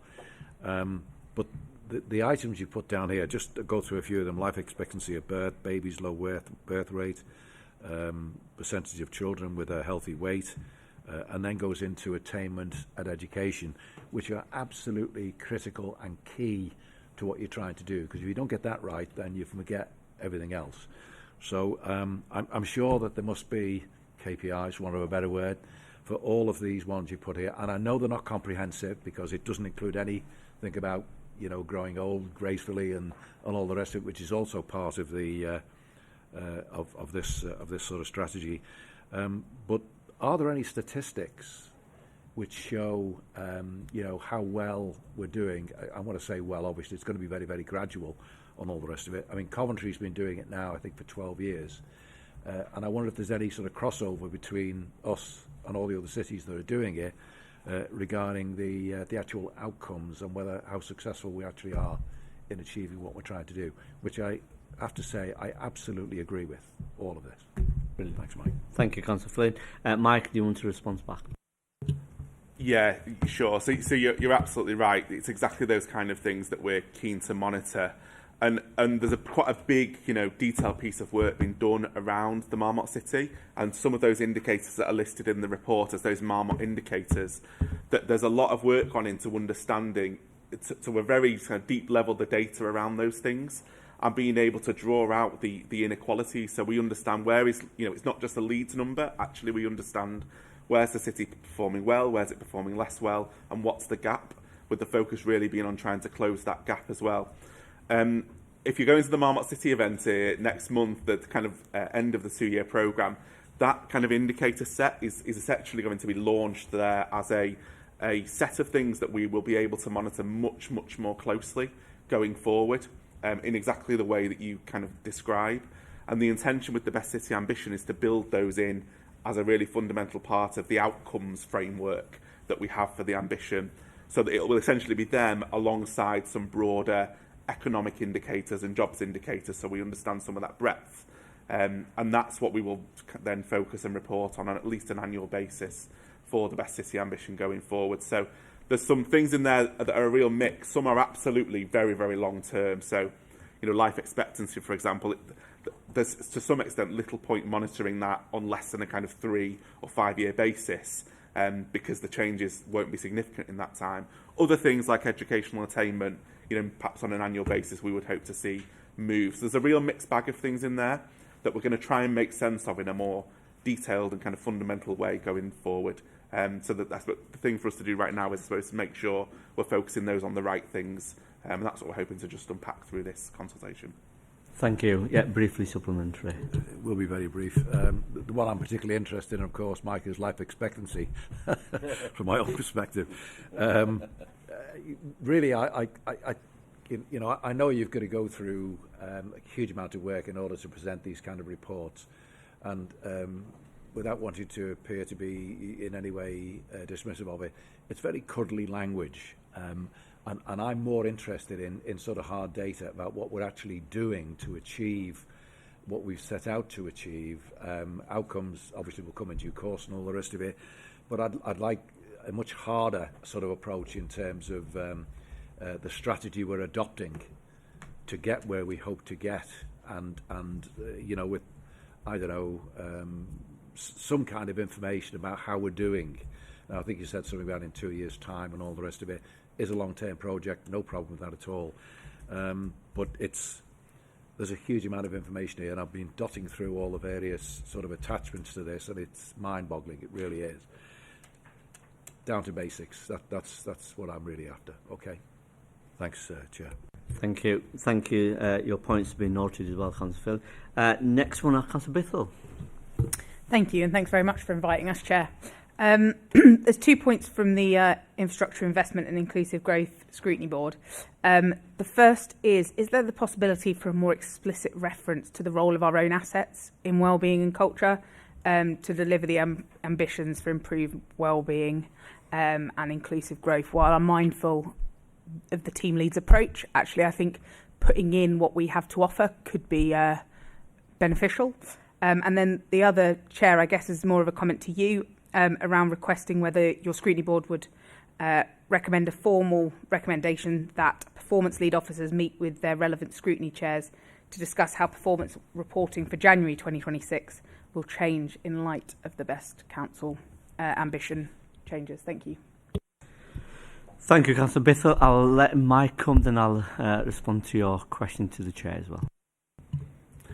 Thanks for that. I mean, the simple answer is yes, we absolutely can do that. And I think in some of the latest drafting, we've already started to do some of that. So I'll go back and reflect, and also very happy to share that draft for more detailed comments on the specifics. Yeah, I think that's a sensible suggestion. And I think as chairs, we can do it through recommendation or through indicators. So yes, we will take that away, and we will come back for some suggestions going forward. Thank you. Any supplementary? Are you done, Councillor Bithell? Thank you. Councillor Harbrook, please. Thank you, Chair. And thanks to Mike for this report. It is an interesting document. I think it's a very good visionary, kind of a bit of a North Star document as to things that we are aiming for as a city. And I think everybody in this room wants Leeds to be the best city it can be, and hopefully the best city in the UK. And Councillor Flynn touched on this. I guess what I'm craving is some of the specifics and the tangibles. And I think I wasn't quite sure by the end of Councillor Flynn's whether he was pro KPI or against KPIs, because some of the questions he was saying. But I think what gets measured gets done, and I think some of that. And I welcome in your presentation that as a city we're not trying to do it all, so we're reaching out to the third sector, we're reaching out to all partners, and I think that role potentially of a council as like an intelligent collator of what others are doing and sharing best practice is a really good way of doing it, because we are a smaller council than we would like to be in terms of resources, and I think that's likely to stay the reality. So therefore acting as a hub for sharing best practice and telling stories of what others are doing and doing it ourselves and contributing as part of a team, even though the team isn't all council staff, is a really good approach. But what with my project management head on, what I really crave, as Councillor Flynn touched on, is the specifics, because I think the document has some very good visionary things. I think I can't imagine anybody objecting to, but it's like, okay, so what are we actually, what are the specific deliverables that we're aiming for? And I think some of the metrics around the health and well-being and so on and so forth are very good. I'd like to see that. So I'd like to see kind of what the metrics that we're doing across each of those pillars in terms of what we're going to be measuring, but then also what are we, but not necessarily just we and others doing specifically. So like case studies would be really good to see. So thanks. Thank you. Mike, do you want to just respond briefly? Yeah, thanks for that. Really helpful, and I hope we'll be able to address all of those points in what we publish next month. We are, underneath those ambitions, starting to set out some of the areas of activity that not just the council but other partners are doing to deliver that, and that's probably then part of the driving it through piece I've touched on, that we don't just want to do that once and kind of say, well, that's a lovely document where we've said all those wonderful things we're doing. Actually, it needs to be active and living, and we need to be kind of constantly updating that. And I think that's the shift we're trying to make with this update of the Best City Ambition compared to what's gone before. Thank you. Councillor Timmins. First one's just a comment. In terms of adding stronger communities, I think that's a real positive. People are proud to live in Leeds, but they're also proud to live in Carverley and Farsley and Roundhay, Chapel Allerton, all them places. So that's a real positive one.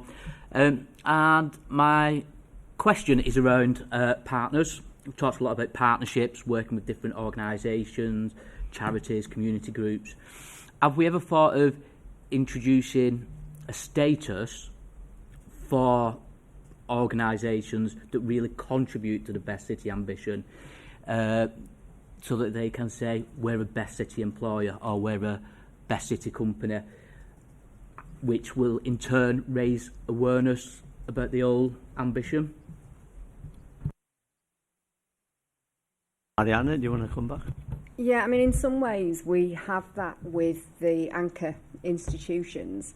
I mean, the anchor institutions were born out of the inclusive growth strategy, but increasingly the anchor institutions aren't just proving that they are, inclusive employers. For example, they are also proving that about their procurement spend or their net zero contributions or the health and well-being of their employees in relation to the health and well-being strategy, for example. And the way that Peter Slee has sort of chaired that group, it is much broader. And that's done quite formally through something called a progression framework. I'm sure the Councillor Bithell could describe this better than me, but really quite a structured progression framework that each of those organisations takes away, engages its staff and reports on how it's doing. So it's not a trademark or as such or scored, but it is very much that kind of quite a formal framework. And as you know, we've also now got the business anchors that are also doing that. So I think that is kind of a direction of travel, but I think also we want to make it as inclusive and engaging as possible. So we can't afford to have too much bureaucracy with it. Otherwise we would put SMEs off, and whereas we want everybody to just be a good anchor with a little a and do their bit that they can. So I think there's quite a good direction of travel already in that, and something that we want to really shine a light on within the Best City ambition about the broadest contribution that those anchor institutions can make. Thank you. Councillor Firth. Thank you, Chair. I think it's really helpful the points that have been raised about finding ways in which we can analyse the success of the Best City ambition, because I have to be honest and say that we, having sat on this board for 5 years before I departed about a year ago, we don't seem to be able to show any tangible ways in which we're actually delivering on it, other than what we're able to give as anecdotes, and that's not included as always in the Best City ambition. And it's also quite interesting that now we're having the biggest refresh because we've got a new government and their missions. Well, I'm glad that we know the detail that they're providing, not because of the fact that ultimately I think we can rely on ourselves more to provide that information than this government, in my opinion. So I just wanted to ask in particular, one particular ask I asked at a scrutiny board when I was here was the fact that we had a lot of times when we were asking of the previous government what we were asking for and then what we were actually getting, and there was a constant debate about what we were actually receiving, despite the fact we were receiving an incredible amount of things. So I want to ask, is there any possibility that we can now, given that we're now focusing on what the government is wanting to deliver, put down in reports when we've officially requested things of government and what we've actually received? Because when I've asked that in the past at this board, Councillor Graham, it's been something that's been dismissed before when I was on this board, and unfortunately you weren't at that meeting to hear that. Thank you. Who's going to respond to that question? Councillor Lewis. Thanks, and apologies, Councillor Firth. I wasn't at the previous board when you've raised it, but I think the point, I think we have been quite clear on some of the submissions we put into some of the fiscal events about what our position is and what we're asking for. We're very clear in some of the setting the budget, what we've received. There's clearly projects we work alongside. The devolution era ushered in with the creation of the mayor under the last government. There's a lot of stuff we know will be great for a successful city that Tracy and the Combined Authority will deliver on, and again we report back on that. So I think we are quite clear again around what our position is, where we're going on this. You're right, we've got a government now with some clear missions. and that helps us out on being able to sort of look about where we can work together and go back on that. We've looking just today around how on a practical level can work much more closely with government departments on delivery. So I think, like I say, we are always pretty clear about what we are. We're pretty clear about what we are doing. There's following last week's comprehensive spending review. There's a couple more reviews coming up on fair funding and things like that, and we certainly will be contributing to those. Like I say, I wasn't here when you spoke before, Councillor First, so I think that's, like I say, that's what we're doing. If there's anything, any other areas where we can contribute, we'll always do that. Thank you, Councillor Lewis. And on that note, I'm going to conclude this item. And just before I conclude this item, Councillor Lewis, I know you have just commented on. So would you like to add any further comments for this item before I conclude and thank the officers? Thanks. It's been really helpful to hear people's contributions. I think some of the things that certainly Mike and the team have been working with, very aware around language and how we talk about things on the strategic level. I think that's really important to hear that today, and also looking at some of the data as well to make sure we've got a sort of a clear approach to gathering data. It's been really useful for members' contributions today. Thank you. Can I also add my comments that it's been very, very productive discussion on the Best City Ambition this morning, and I just want to thank all members for your contribution. And as you know, we welcome the other 4 chairs to our Scrutiny board this morning for their contribution and their input in the Best City Ambition. And going forward, we will have a proper structure frame, work, so we can work with other Scrutiny chairs on the Best City Ambition. So on that note, thank you everyone. And are we happy with the report and the recommendation on page 65? I see thank you. That brings us to the end of today's business. Thank you for your attendance and your contribution. Our next meeting is scheduled for the 14th of July at 10:30 a.m. with our, as usual, pre-meeting 10 a.m. for members. Thank you. Have a lovely day. Thank you.